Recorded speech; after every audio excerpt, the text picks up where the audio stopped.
हमारे साथ में स्वयं प्रसाद मौर्य जी हैं, समाजवादी पार्टी के वरिष्ठ नेता हैं और हम उनसे बात करने जा रहे हैं उस मुद्दे पर जो इस समय का सबसे चर्चित मुद्दा है। अपने समर्थकों के साथ में बैठे हुए हैं स्वयं प्रसाद मौर्य जी। मेरा बाबूजी आपसे पहला जो सवाल है वो जिस सवाल को लेकर के पूरे यूपी सहित हिंदुस्तान में घमासान मचा हुआ, ये जो इनकाउंटर हुआ है अतीक अहमद के बेटे असद अहमद का, इस पर स्वयं प्रसाद मौर्य का क्या सोचना है? देखिए,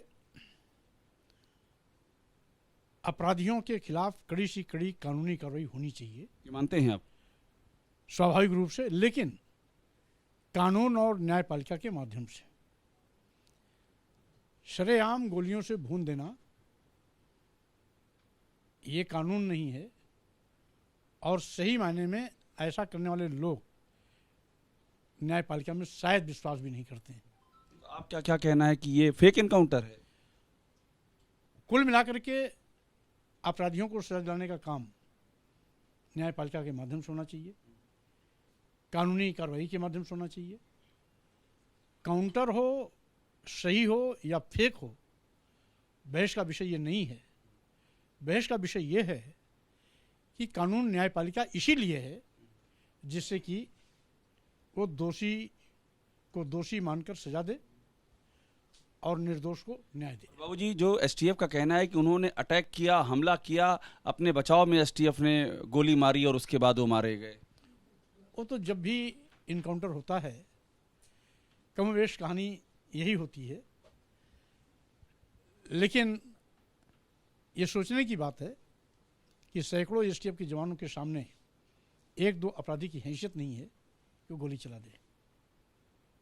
कोशिश तो कर सकते हैं पैनिक में आकर के बाबूजी, और उनका प्लान भी था अतीक अहमद को छुड़ाने का, जो बात सामने आई है कि रास्ते में छुड़ा लेंगे। नहीं, ये तो खैर संभव नहीं है। अगर यूपी सरकार को कोई चुनौती देती है, फोर्स को कोई चुनौती देती है, तो हम समझते हैं उसका दुस्साहस है। अगर कोई दुस्साहस करे तो इनकाउंटर बनता है? नहीं, स्वाभाविक रूप से यदि भाई पुलिस मरने के लिए नहीं गई है, पुलिस अपराधी को पकड़ने के लिए गई है, अगर सही मायने में कोई पुलिस पर हमलावर होता है तो पुलिस अपने बचाव में तो खैर गोली चलाती है, इसमें कोई दो राय नहीं है। इस बात से आप सहमत हैं? अगर पुलिस की जान पे आएगी तो पुलिस मारेगी? स्वाभाविक रूप से भाई, तो पुलिस कह रही बाबूजी कि जान पे आई है, उसके बाद उन्होंने उससे बहस नहीं कर रहे हैं। उस पर हम ना कोई सवाल कर रहे हैं ना बहस कर रहे हैं। प्रसाद मौर्य एनकाउंटर पे सवाल नहीं कर रहे हैं। हम केवल इतने कर रहे हैं कि मुलजिम को, अपराधी को सजा दिलाना न्यायपालिका का काम है, कानून का काम है। इसलिए बोलते हैं बाबूजी, आप एनकाउंटर को झूठा या फेक तो नहीं कह रहे हैं, ये क्लियर में समझना चाहिए। क्योंकि अब स्टोरी क्या है ये तो सरकार बताएगी। ना मौके पर मैं था और ना स्टोरी की रिपोर्ट मेरे पास है, इसलिए जिसकी जानकारी मुझे नहीं है आप झूठा नहीं, मैं तथ्यात्मक बयान नहीं दे सकता। हाँ, इतना जरूर है कि अपराधियों के खिलाफ कड़ी से कड़े कानूनी कार्रवाई के माध्यम से निपटना चाहिए। स्वाभाविक सख्त संदेश आप दे रहे हैं। एक बात मुझे और बता दीजिए कि ये जो बात सामने आ रही है कि लश्कर तैयबा, आईएसआई, पाकिस्तान, इन सब से लिंक, वहां से हथियार प्रोक्योर करना, अतीक अहमद और गैंग का, इस तरह की बातें भी सामने आई हैं।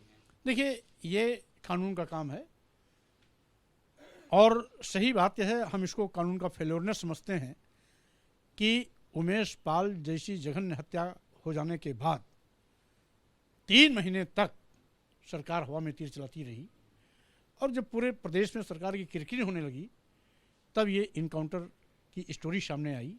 हम समझते हैं अपराधियों के खिलाफ पहले ही कड़ी से कड़ी कार्रवाई हो जानी चाहिए। बात मुझे और बता दीजिए, आपने बड़ी बड़ी बारीक बात कही, महत्वपूर्ण बात कही कि आप मौके पर नहीं थे तो आप उसके बारे में कैसे कुछ कह सकते हैं, सरकार बताए। लेकिन जो लोग बगैर मौके पे हुए ही कह रहे हैं कि इनकाउंटर फर्जी है, फेक है, मुसलमानों को टारगेट किया जा रहा है, ऐसी कई सारी बातें, उनके लिए क्या कहेंगे? क्योंकि कभी कभी सरकार इस प्रकार की झूठी कहानियां भी गढ़ती है, तो इसीलिए मैं कह रहा हूं कि यदि सही मायने में पुलिस पर हमला हुआ तो पुलिस आत्मरक्षा के लिए गोली चलाएगी, उसकी आरती नहीं उतारेगी। लेकिन अगर स्टोरी बनाई गई केवल पुलिस के एक्शन को अच्छा साबित करने के लिए, तो हम समझते हैं ये नहीं होना चाहिए। तो सरकार को न्यायपालिका पर छोड़ देना चाहिए।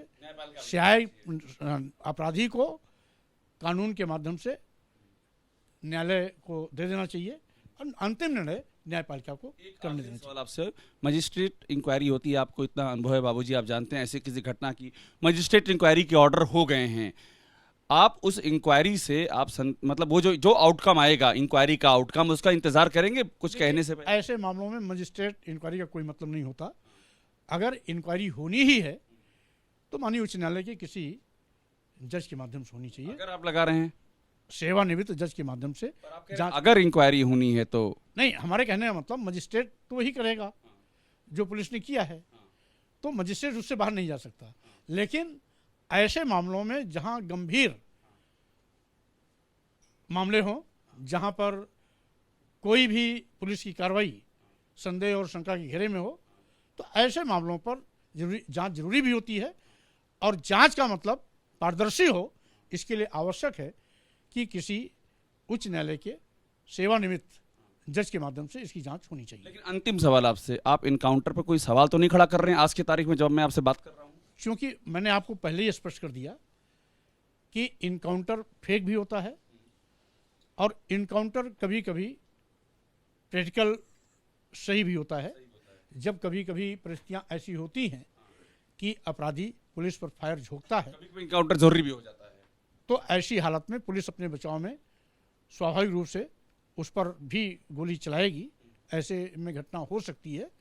लेकिन अगर फेक इनकाउंटर है तो जांच के दायरे में आती है, और जांच अगर होना ही है आप कोई फैसला तो नहीं दे रहे हैं, आप कोई डिसीजन तो नहीं दे रहे हैं कि ये फेक है? नहीं, हम कोई इस विषय पे इसलिए कोई बात नहीं कर सकते कि चूंकि तथ्यों का प्रैक्टिकल संज्ञान मेरे पास नहीं है। शुक्रिया, बहुत बेबाक राय रख रहे हैं स्वयं प्रसाद मौर्य जी, और एकदम क्लियर कह रहे हैं कि इस मामले की एक तो जांच होनी चाहिए, दूसरा ये कह रहे हैं कि मौके पर नहीं मौजूद थे, और एक अहम बात कह रहे हैं कि पुलिस की जान पे आएगी तो पुलिस आरती नहीं उतारेगी, पुलिस गोली चलाएगी। खैर, वरुण के साथ अभिषेक उपाध्याय, एबीपी न्यूज, लखनऊ।